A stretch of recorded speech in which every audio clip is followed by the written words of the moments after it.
I'm Mary Casillas Salas, and I'm gladly retired. The neighborhood where I grew up and I lived in was just full of opportunities for us to play outdoors, do all kinds of interesting things, and just have a wonderful childhood, being involved in that kind of a neighborhood. Every facet, every phase of my life has really led to who I am. And I think that the most significant changes came during times of pain and times of challenge.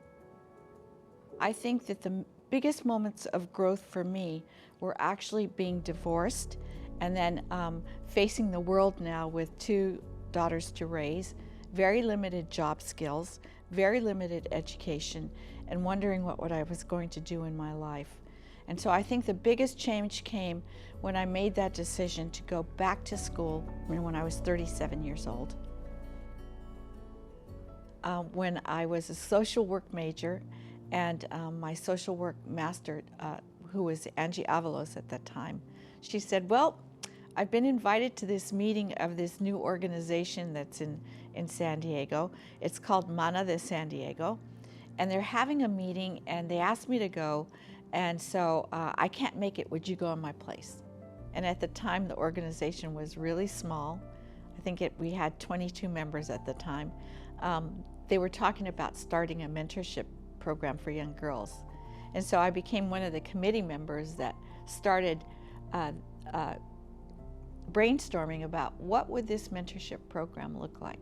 And my experience in that organization, the mentorship that I received from all those women, the confidence that they gave me, and the ability that they had for me to test my leadership, I think that that's what put me on a path that culminated in my being elected to mayor of Chula Vista. My style of leadership has been one of inclusiveness and making sure that I bring in regular people, promotoras, first-generation immigrants, direct immigrants, to be part of the civic process. And I want them to know that government is there to serve them, and that things like City Hall and the Capitol of both the state and the federal government belong to them just as they belong to some big corporate giant mogul, that it's theirs as much as it is the person that's working at McDonald's or working as a maid or struggling to make ends for their family, that's what government should serve as them. I think that I would like my legacy to be someone that just didn't sit still with my own accomplishments and accolades, but wanted to open the door for others and make the path to success something for them as well. I had so many role models. Your first influence, I think, is your mother.